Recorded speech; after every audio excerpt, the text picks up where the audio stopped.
Welcome to We Move Forward Together. I'm your host, Steve Yusko, and I'm really excited today because we're going to explore the origin of the program We Move Forward Together and why we've put this together and why we have a podcast. I'd like to introduce two of the founders, Sister Margaret Gagliardi and Angela Belso. Hi, Angela. Hi. Hi, Margaret. How are you? Hi, Steve. How are you doing? Good. I'm so glad that we're finally doing this because questions have come up of why do nuns have a podcast and what's the idea behind it and what do we expect to do? So take it away, Margaret. When did it get started and how did it get started? Well, I think the way I look at it, it was really an invitation to a great adventure. All of us in the congregation were watching the trends of what's happening in religious communities. And what we were noticing was a really drastic decrease, I should say, of traditional vowed members. Okay. And so the question presented itself to us, how do we keep the charism alive? Religious life, as we now know it, is a form, one particular way to dedicate oneself to God.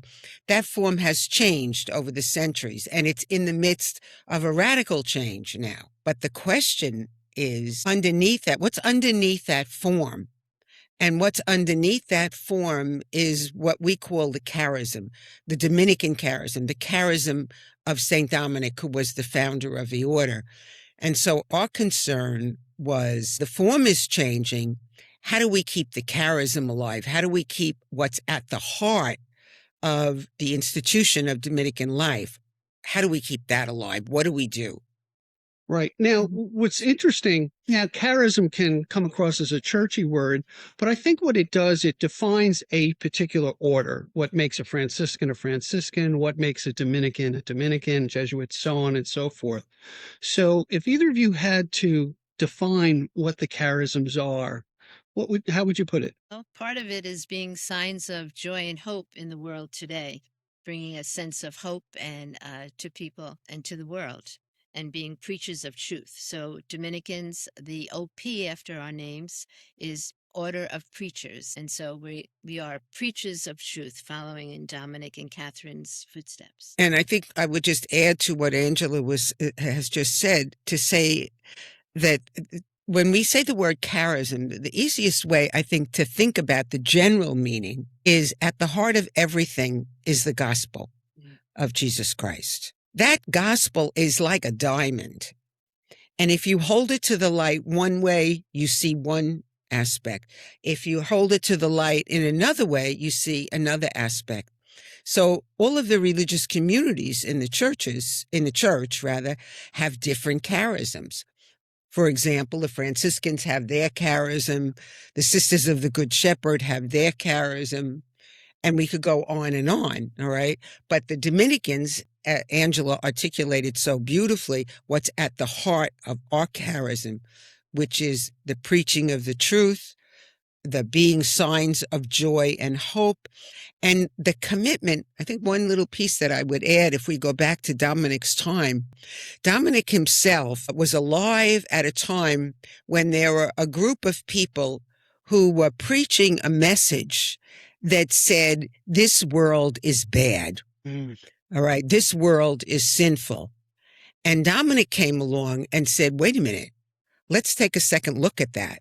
And what he told us was, this world is alive with the presence of God from the very beginning, and certainly in the person of Jesus Christ. So that's what we mean when we say being signs of joy and hope, preaching the truth. This world isn't bad. Okay. This world is good. And so we know, for example, that connects so beautifully now with the whole ecological movement. True. Yeah. Protecting this world, our home. This is the only home Right. that we have, that we live in. And the one thing I can testify to is, and I'm serious about this, is the palpable joy of meeting a Dominican, whether it's a Dominican sister or an associate. And it's so ingrained in their spirit that it's really contagious. So in taking your charisms, in knowing that challenges of not many people coming into the vowed life at this point. I think somebody said we were like democratizing our charisms. So how did you go out and find out how are we going to preach this or get the word out? Mm-hmm. So back in 2018, the prioress, Peggy McVetti, who was also prioress back then, she and another council member, Pat Hanby, called a group of people together to study this, to, how are we going to continue our charism when there are not so many sisters? And so we started the committee. We invited a few people to join us, and we just started discussing the future. What is our future here on Long Island, especially? And that's when we came up with the idea of forming a committee, offering different programs and events to people here on Long Island, but also in other places to spread the charism, do you want to add something? Well, we remember we hired that wonderful facilitator, Right. because we were talking and getting excited. Yeah. And we were aware of the fact that we needed to go from thought to action. Right. When we hired a wonderful facilitator, Pat Wiley was her name, and she helped us. And she said to us, well, you need a vision and you need a goal. And so every 6 years rather, the sisters come together and we look at our lives. We call it a chapter, and we produce a vision for the future. So what we did was we took that vision and said, okay, based on this vision, what's the vision for this committee and what's the goal? And we were aware from the very start, and I think this was key, that we needed to speak to more than ourselves. We needed to be talking to other people. And so we had a kind of like dry run meeting. If you remember the first meeting, we created this list of mostly people under 30. Mm-hmm. All right. And we reached out to them. We created a questionnaire with all kinds of questions. And what we basically said to them was, religious life is going through a change. We don't have the kind of traditional members that we've had in the past. What should we do? What's your insight as to what should we do? And where should we focus? Because we said to them, to be honest, our members are aging.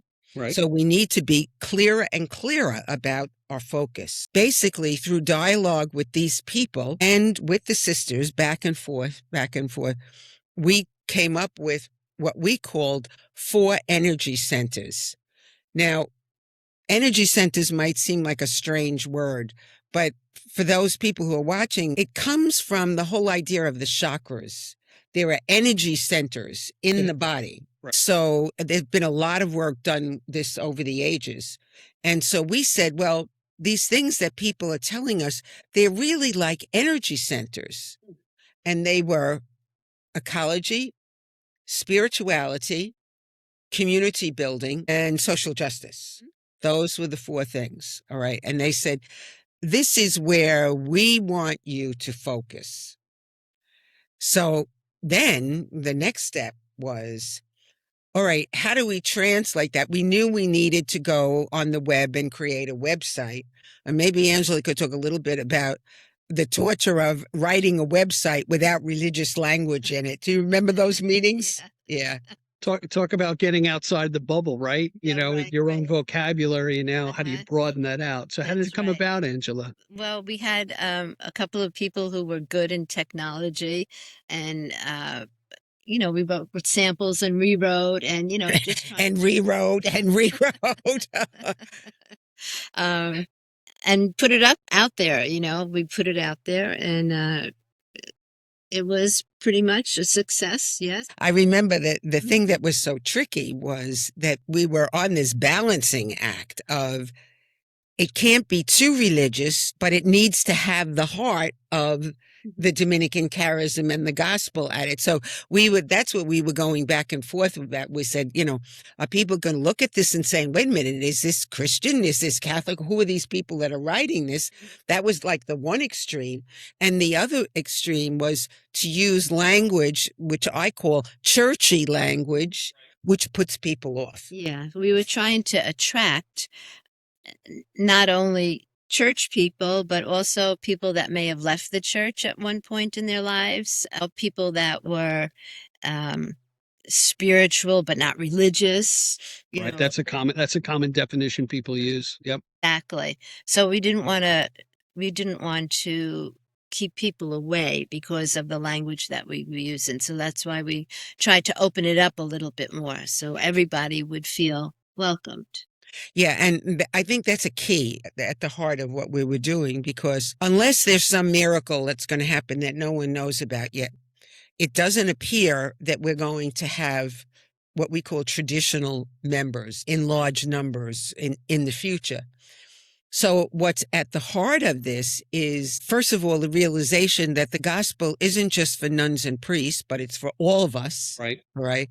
And then secondly, how to allow a really vibrant role for lay people in our lives, how to invite them into our lives, into the life and mission of the congregation, because it doesn't belong just to us. Right. It's of its essence, it's the gospel, so it belongs to everyone.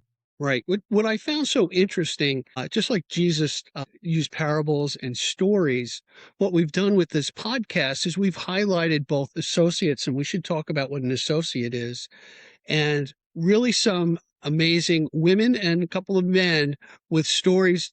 I got to tell you, just blew my mind. When you speak to somebody and you hear what they've done, these are women of action who really preach through their actions. And that's what I found. So just, I'm celebrating my first year with you as Right. So from being blessed to do these interviews. And I just want to look to the audience. We're really interested in your comments. This is a dialogue, not a monologue. And if something strikes you, as we talk about the energy centers, put it in the comments and we'll either connect with you or we'll respond to every comment that we get on this podcast. And could I piggyback on that and add, if you're out there feeling like, I have some time and I have some energy and I'm looking for a productive way to use it, contact us and, we'd love to have you on board. There's plenty of things that we can do together. Absolutely. So we would love to hear from people. Maybe Angela would talk a little bit about associates, which would be a kind of next step. Yeah, please. Yeah. Sure. So I'm an associate, and associates with the Sisters of St. Dominic in Amityville are women and men who try to live our lives according to the charism, the Dominican charism. We get together as associates with the sisters once a month to pray in small groups all over Long Island and Queens. And then we are part of the congregation's life. We help out wherever we can in the mother house. We are involved in all the meetings. We're on committees like this one for the congregation. So we're part of the same family. Absolutely. And I would say in terms of this particular project, we move forward together. The role of associates is outstanding. I mean, they occupy key positions and are keeping this project moving by sharing their gifts and talents, especially Angela. She's really co-chair of the committee now, and she's just a real steady ender that we can depend on. And we do it joyfully. Yes. And we look for ways to have fun together too. We had to have a budget meeting yesterday. So I said, come over, I'll make dinner, we'll talk, and then we'll do the budget work. And we had a lovely afternoon. Right, yes. We really did. That's like any family, right? A lot of times you're breaking bread, and you sometimes over the dinner table, the best conversation and ideas can culminate. Let's talk about these energy centers, because it can sound kind of strange when you first hear about it. So to review what they are, we have ecology, social justice, community building, and spirituality. Let's what we're doing right now is we're building community by getting the word out through this podcast. So let's talk about community building, and how do you see the future of building We Move Forward Together? Well, I would say the fact is, yesterday was, we're in June, right? So yesterday was the Feast of Corpus Christi, a Latin word which means the body of Christ, right? And most religious people think about the Eucharist when we say the body of Christ. actually the broader meaning of that is really to begin with the universe, to begin with the earth. And there are theologians today who talk about the earth as the body of God. Right. And it fits right in with Dominic's insight that the world is good and not something evil. So we're in communion with everything in the universe. We're in communion or community, if you want, with everything on the planet. And we're in community with one another. And so the task, I think, is to keep uncovering layers of that reality. And some layers of that reality are around the care of one another, the care of people who are not as fortunate as we are, the care of the earth, and the care for justice, for caring for people whose basic human rights are being violated. Right. And all of that you could really say is an example of building community. So, how do we do it? Well, we do it in different ways. We've participated in many of the prayer vigils around the detention of refugees on Long Island. Because if we are all the body of Christ, then everyone needs to be treated with dignity. Okay, so that's one practical way that we would participate in building community in terms of social justice and community building. We meet there with people from all of the different churches on Long Island. Sure.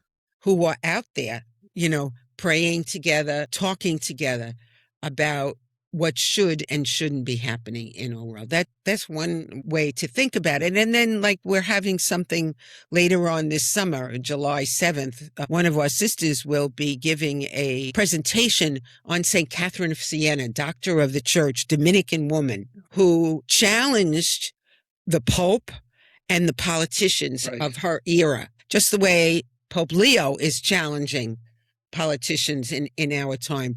So one of our sisters, Laura, will talk about Catherine's life. And then one of our associates has generously agreed, because Catherine was from an Italian background. Okay. She's going to bake a homemade Italian meal. We're going to get together, and we have a decorations committee, and they're doing all kinds of Italian decorations, and it's going to be an Italian meal. And I made some arrangements yesterday about some wine on the tables. You have to have wine. So it's a way to feed not only our bodies, all right, but to build community with one another and to hear something that will feed our souls. It's funny you mentioned the fact of feeding and resources. For those who come to our YouTube channel, you'll find an array of workshops that were done over the past few years that get into deep discussions about what's happening in the world. There's going to be something on the Pope's first encyclical out there, which is on AI, which is it's a long read, but it's fascinating how he approaches it. So we'll be doing a deep dive into that as well. So there are plenty of resources to whet your appetite, so to speak. And we're very open. If you're listening to this and you'd say, gee, I wish they do a program on, just put it in the chat or whatever you call that on YouTube. The comments, All right, the comments. Thank you. Put it in the comments on YouTube and let us know who you are so we can work with you to make sure we're, meeting your needs. And we'll create a program around whatever it is you want. The other program we're going to have, and it's just this week, is on horseshoe crabs. Yes. And horseshoe crabs are older than the dinosaurs. They predate the dinosaurs. So that's another way. We have someone, I just listened to the presentation last night. It's wonderful. And then in the end of June, the night of the full moon, the horseshoe crabs come ashore to mate. So we're going to go as a group to Captree and check it out. It's amazing. It's funny you mention that, because I actually saw, God's my witness. A horseshoe crab my wife called me out. It's crawling down our canal. It's like, wow, that's so cool. But I also spoke to my brother. He said, I think in Suffolk County, they just passed a law where you can't harvest them. Believe it or not, people used to harvest them because they were good bait for some of the sports fishermen out there. Well, Yeah. I learned last night, Yeah. actually, that the other reason why they would harvest them is there's I don't know what you call it, but the horseshoe crabs have blue blood. All right, and there's an element in that blood which identifies infection. Ooh, So it was very important during COVID. interesting. But from studying the horseshoe crab now, because to get their blood, they end up dying.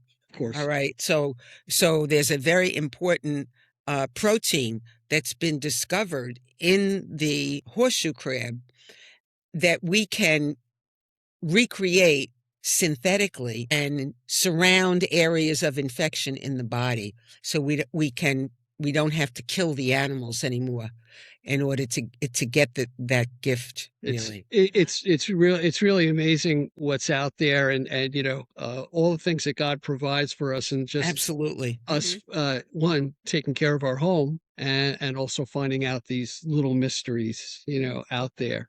And I want to talk about mystery for a minute, because a year ago when I was approached, it was, hey, we have a nun who wants to do, this is how it was, a nun who wants to do a podcast, would you help her out? I'm like, yeah, sure, of course, why not, right? Little did you know. Little did I know what I was getting myself into. And it kind of grew from there. I have to say this, you guys are very well organized. You know how to get things done, obviously through this program. And I want to look to people and say, you know what? Something that I'm thinking about fits into one of these energy centers. I want to build on my spirituality. Okay. We're reaching out to people of goodwill. And there are different roadmaps and different stories that you'll hear that should spark some interest with you. All right, I'll get off my soapbox. Let's talk about, so we talked about community building. Let's talk about spirituality, because that seems to be a nomenclature used a lot. There are a lot of people say, I don't go to church, but I'm very spiritual. And it's a good thing to be spiritual, but let's expand upon that spirituality and the energy center from a Dominican charism point of view. Pretty deep, huh? We only have an hour. So one thing, when we started offering all these programs through We Move Forward Together, we decided to try to offer programs that parishes wouldn't normally themselves offer. So we have things like on Teilhard, the spirituality of Teilhard, the universe, lots of. Yeah, I'm thinking Richard Rohr right now for some reason, right? Richard Rohr. We did a book study with one of Richard's books. Yeah, so we try to get different topics. Yeah, and kind of, as you were saying, kind of topics that are really outside the box, if you will. Like Teilhard was a Jesuit priest who died in 1955, and his claim to fame was he tried to promote the relationship between evolution and God. So just imagine this. He was writing in the 40s, all right, how that went over, with church authorities. But now he's considered really a great shining light because of what he showed us, again, about the earth and about the long process of evolution through which God created the earth. We know in the Bible, it teaches us that God created. Evolution is about how God created. Oh, okay. But I think, to go back to the spirituality question, it's like the mystery at the heart of life. I used to be out in Minnesota, and we were on the shores of Lake Pepin.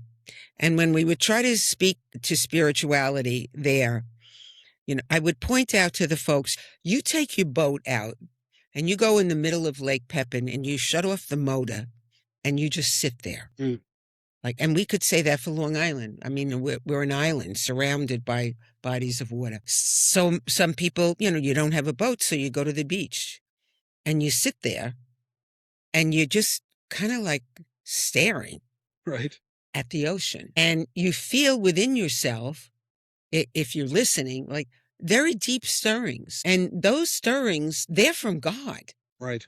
They're from God calling to you, wanting to know you and be known by you. Right.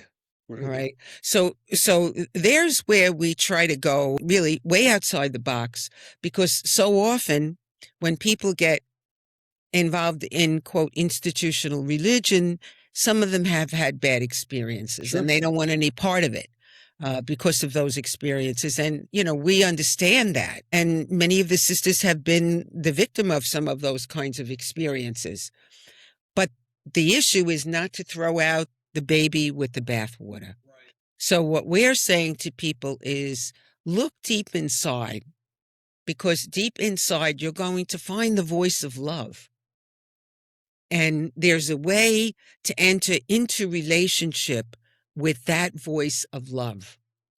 So that's what I would say in terms of building spirituality. So our programs, we do that. Like when we had the program on Teilhard, we did a whole thing about Teilhard and evolution at Christmas time. And we try also to relate it to present day, what's going on in the world, so we had one last year on hope, not losing hope, Sure. How do you keep hope in this day and age? Also, we've had things on Pope's encyclicals that were current at the time. We're getting one together for Pope Leo's encyclical, as you mentioned earlier. So we try to keep them also current of, what's going on in the world. But it's always geared towards like finding a relationship with that voice of love, which is really inside of us and all around us. Right. I got to say something, because it really kind of struck something with me, where I've known people in my life who said, I'm done. I'm done with this. I'm done with this parish or this clergy member, whatever. They turn me off. And I guess what we're trying to say is, you can have a vibrant parish, but you can also look to a religious community and what you've done, which has it's different than a parish, right? And I'll keep pointing to the stories of action. And that's where the rubber meets the road. What the sisters and associates have done over the years. And I'm just hitting the tip of the iceberg of some of the stories that'll blow you away. So definitely check out. We'll have a playlist at the end of this video of the different interviews that have happened over this past year. And amazing women. Amazing women, amazing associates. We have something with Father James Martin. We have someone coming up in the next week or so, which has a celebrity relationship, and I'll leave that as a mystery. But there's definitely something here as we move forward together. So we touched on community spirituality. Let's talk about social justice. Well, the simplest place to start, I've done a lot of work in social justice over the years, and I always say to people, before I give a program, we read from the gospel. Okay. All right. And I say, we might read from Matthew 25, where Jesus says, when I was hungry, you fed me. When I was thirsty, you gave me to drink, all of these things. And I say to them, so really take this in. And if you don't like what I'm saying about social justice, take it up with Jesus, because don't take it up with me, because it's in the scriptures. Right. All right. And we kind of use that as a way to kind of begin. Social justice is basically about the reality of the earth, our relationship with one another, and that it's all sacred. Right. It's all holy. So you wouldn't treat something that's sacred and holy haphazardly.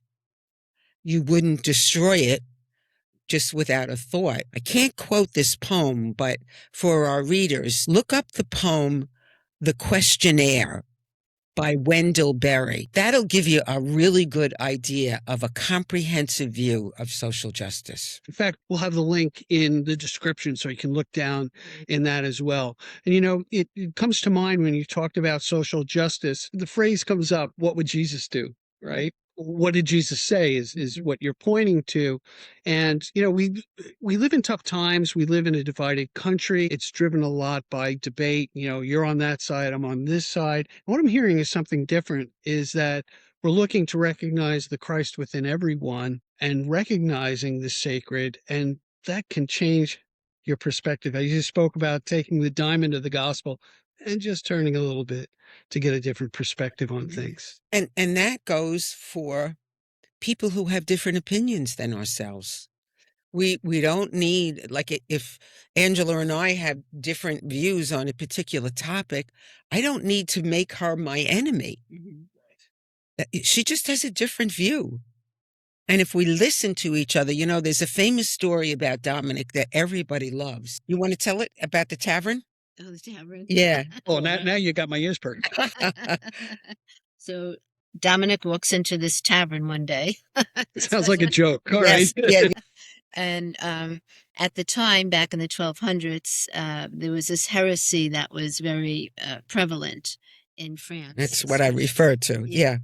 And the heresy said that the world was bad. Right. Yeah. And Dominic spoke to the person that owned the tavern. Yeah, right? the innkeeper. The Yeah. innkeeper, right.